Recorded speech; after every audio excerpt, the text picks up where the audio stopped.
Hello everyone, this is Pradeep Verma, the commerce गुरु। स्वागत है एक बार फिर आप सभी का आपके अपने YouTube channel commerce study zone में।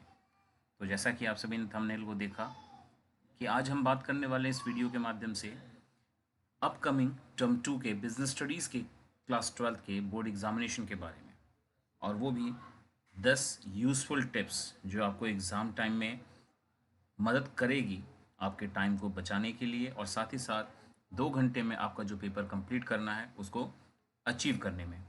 तो बने रहिए, वीडियो को अंत तक जरूर देखिए। और आइए स्टार्ट करते हैं। ये टिप्स क्या हैं आप सभी के लिए, ताकि आप अपने एग्ज़ाम्स को बेटर वे में टाइम पर ख़त्म कर सकें। So let's start. तो सबसे पहला टिप्स, नंबर 1 टिप्स जो आपके लिए एग्ज़ाम पॉइंट ऑफ व्यू से इम्पॉर्टेंट है, वो क्या है? देखिए, एक कैलकुलेशन है आपके सामने और जिसके माध्यम से मैं कुछ अपने ओपिनियन आपको प्रेजेंट करना चाहूँगा। वो ये है, know the exact pattern of question paper. आपको एग्ज़ाम के दिन ये बात नहीं पता करनी है, क्योंकि अगर एग्ज़ाम के दिन ही आप ये काम करेंगे तो डेफिनेटली आप अपना प्रीसियस टाइम उसमें वेस्ट करेंगे। एग्ज़ाम से पहले आपको अच्छे से एग्जैक्ट पैटर्न क्या है आपके क्वेश्चन पेपर का पता होना चाहिए। इन शॉर्ट मैंने बात को बता दिया है, और वो ये है, 2 मार्क्स के क्वेश्चन, 3 मार्क्स के क्वेश्चन एंड 5 मार्क्स के क्वेश्चन आपके पेपर में होंगे, और सभी के नंबर ऑफ क्वेश्चन सेम है, 4 ईच।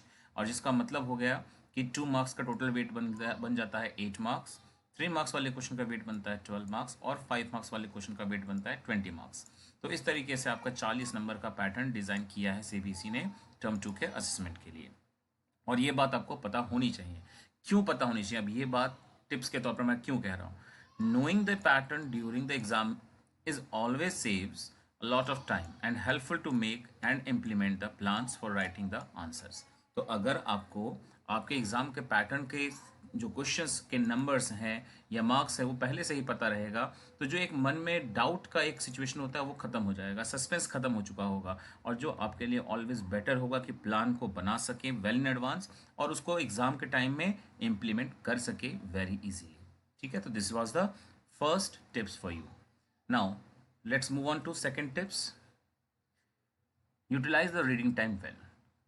मोस्ट ऑफन जो बच्चे गलतियां करते हैं, जो रीडिंग टाइम हमको मिलता है 15 या 20 मिनट का, उसको अक्सर हम लोग वेस्ट सा कर देते हैं। उसमें हम लोग प्लान नहीं करते कि क्या करना चाहिए। दैट इज़ वाई वो 15 मिनट हाथ से हमारे ऐसे निकल जाते हैं जैसे कि हमने उसको कुछ यूज़ ही नहीं किया। तो आपका जो पेपर को अटेम्प्ट करने की शुरुआत है वो रीडिंग टाइम से ही आपको शुरू कर देना है। लेकिन रीडिंग टाइम में लिखने की बात नहीं मैं कर रहा हूँ, रीडिंग टाइम के उस स्लॉट को आपको यूज़ कैसे करना है मैं वो बस बताना चाहूँगा।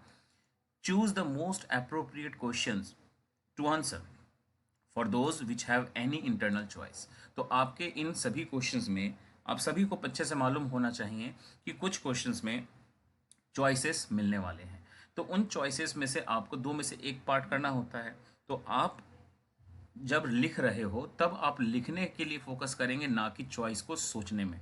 इसीलिए रीडिंग टाइम को ही यूज़ करके आप उन चॉइस वाले क्वेश्चन को पिक करें, और जिस चॉइस में आपको बेस्ट कंफर्ट लग रहा है उसको आप चुन लें।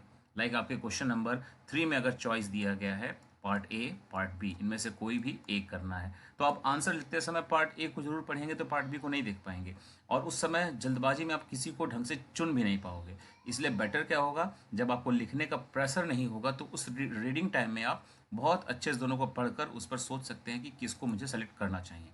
तो in this way you can utilize your reading time. This is the second, this was the second tips. Now let's move on to the third tips.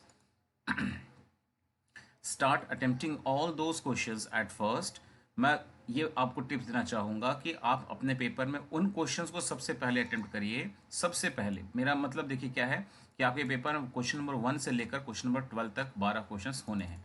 तो आपके लिए ज़रूरी नहीं है कि आप 1 से शुरू करके 12 तक पहुँचें। आपको सबसे पहले वो क्वेश्चन करने चाहिए, वो डायरेक्ट हो चाहे वो इनडायरेक्ट हो या फिर केस बेस्ड क्वेश्चन हो, किसी भी तरह का हो, लेकिन वही क्वेश्चन से आपको शुरुआत करनी चाहिए जो आपके वेल नॉलेज में हो, आपको नोन हो। यानी कि चाहे आप शुरुआत करते हो क्वेश्चन नंबर 4 से, चाहे क्वेश्चन नंबर 9 से शुरू करो, या आप 12 से करो, या 1 से ही करो, लेकिन उसी से करो आप, या उन्हीं क्वेश्चंस को आप पहले अटेम्प्ट करें जो आपको अच्छे से आता है, जिसका आंसर आपको अच्छे से नोन है और आप एक्सप्लेन कर सकते हैं। Now let's move on to the fourth tips.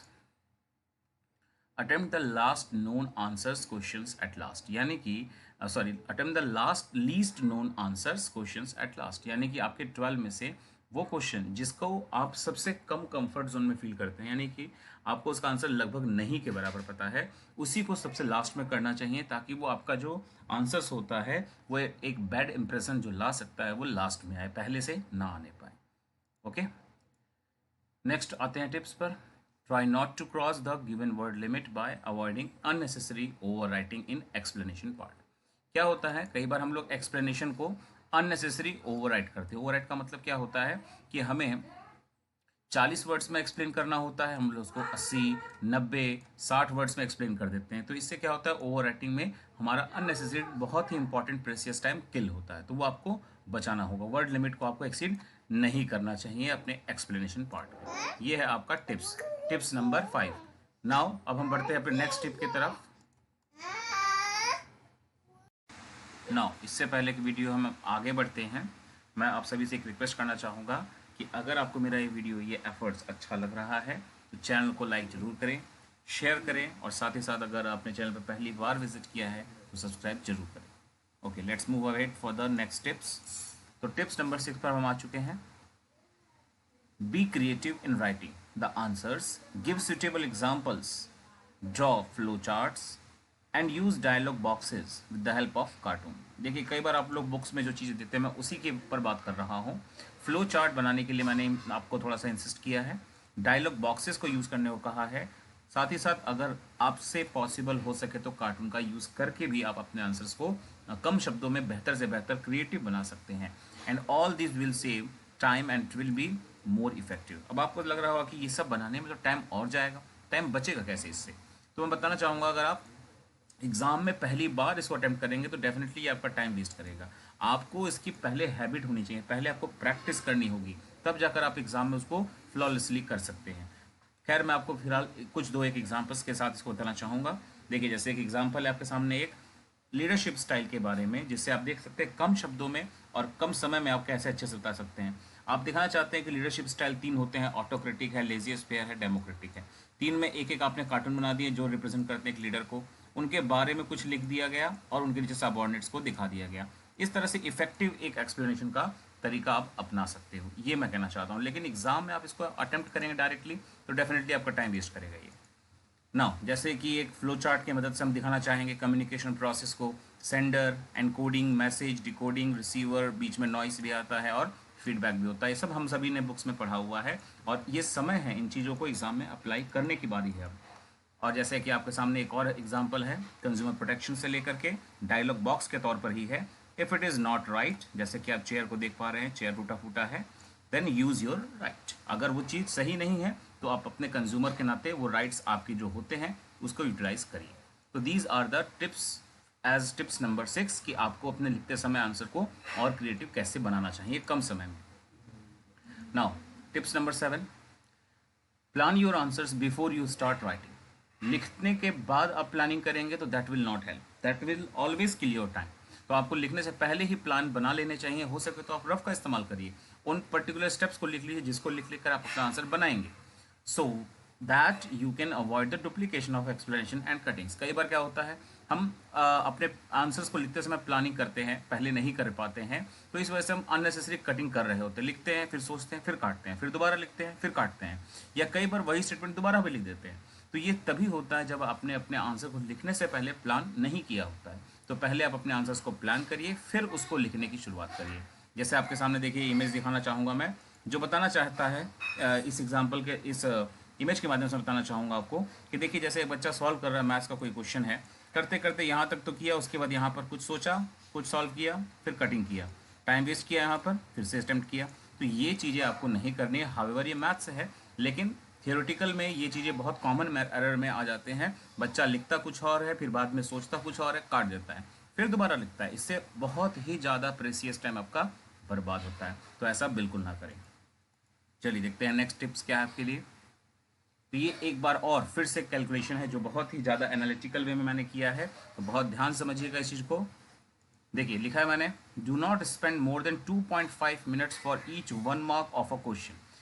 क्योंकि हम सब जानते हैं कि हमारे पेपर में 1 नंबर का तो कोई भी क्वेश्चन नहीं, तो सर ने यहाँ 1 क्यों लिखा है? मेरा मतलब है कि कोई भी क्वेश्चन से 2 नंबर का है तो 1 × 2 हो गया, वो 3 नंबर का है तो उसका मतलब जो मैं यहाँ कैलकुलेशन करूँगा इंटू 3 हो जाएगा, एंड 5 मार्क्स का जो क्वेश्चन होगा इंटू 5 हो जाएगा। तो हर एक नंबर के लिए आपको 2.5 मिनट का समय खर्च करना है, ये आपका टारगेट होना चाहिए, उससे ज़्यादा नहीं। जैसे 2 नंबर का क्वेश्चन है तो 2 नंबर का मतलब 2.5 मिनट से मल्टीप्लाई कर लीजिए, तो 5 मिनट के अंदर आपका 2 नंबर का कोई भी एक क्वेश्चन होना चाहिए। ऐसी आपकी स्पीड होनी चाहिए, ऐसा आपको लिखना चाहिए। 3 नंबर के क्वेश्चंस में 2.5 से मल्टीप्लाई करें तो लगभग 7.5 मिनट यानी कि 8 या 7 मिनट के बीच में आपका ये क्वेश्चन सॉल्व होना चाहिए। और 5 नंबर के क्वेश्चन को उसी हिसाब से लेकर चलते हैं तो 12.5 मिनट में ये हो जाना चाहिए आपका, यानी कि 10 मिनट से लेकर 15 मिनट के रेंज में आपको अपना 5 नंबर का क्वेश्चन भी सॉल्व करना है with full explanation and complete presentation के साथ। नाउ ये एनालिसिस आपको और क्या समझाना चाहती है तो वो देखिए जरा।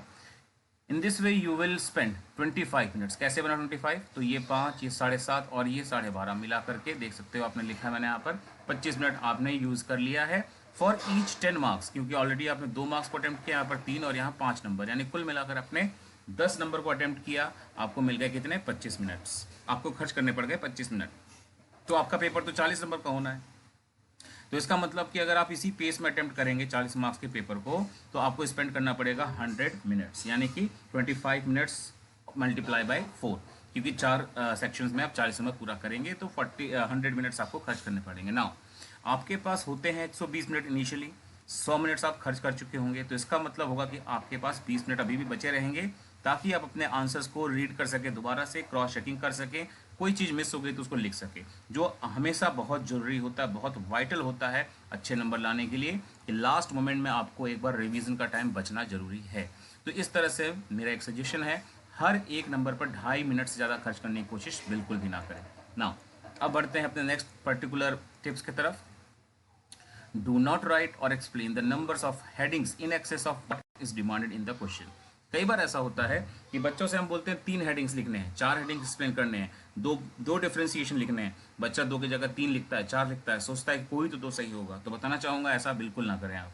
अगर आपसे बोला गया है कि कोई भी 3 आपको लिखने हैं इंपॉर्टेंस मान लीजिए, तो आपने 1 लिखा, 2 लिखा, 3 लिखा और एक सोचा एक्स्ट्रा लिख देते 4, ताकि कोई भी 3 मान लिया जाएगा, तो नहीं, सीबीएसई ये नहीं कहती। सीबीएसई का कहना है कि पहले 3 को चेक करके जो सही है उसको मान लीजिए, नहीं तो गलत है तो काट दीजिए, और आखिरी को चेक ही मत करिए, यानी कि आपका एक फालतू का जो एफर्ट्स है टाइम को वेस्ट करने के ही बराबर होगा, इसलिए ऐसा बिल्कुल भी कोशिश ना करें आप।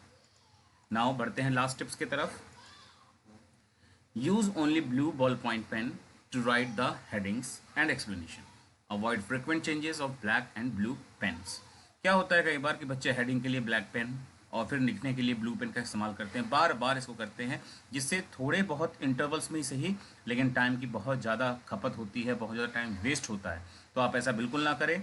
आप सिर्फ एक कलर का पेन, जो कि आमतौर पर बच्चे यूज़ करते हैं ब्लू, तो ब्लू बॉल पॉइंट पेन को यूज़ करिए, उसी से हेडिंग बनाइए, थोड़ा डिस्टिंग्विश करिए, एक अंडरलाइन कर दीजिए और उसके बाद उसका एक्सप्लेनेशन भी दीजिए। तो आपका इससे बार बार पेन बदलने का समय वेस्ट नहीं होगा और आपका टाइम काफ़ी हद तक बच सकता है। तो ये था आप सभी के लिए 10 यूज़फुल टिप्स, जिससे कि आप अपने टर्म 2 के पेपर को 2 घंटे के अंदर में आराम से ख़त्म कर सकें और अच्छे से अच्छा नंबर ला सकें। तो मिलते हैं अपने नेक्स्ट वीडियो में ऐसे किसी इंटरेस्टिंग पॉइंट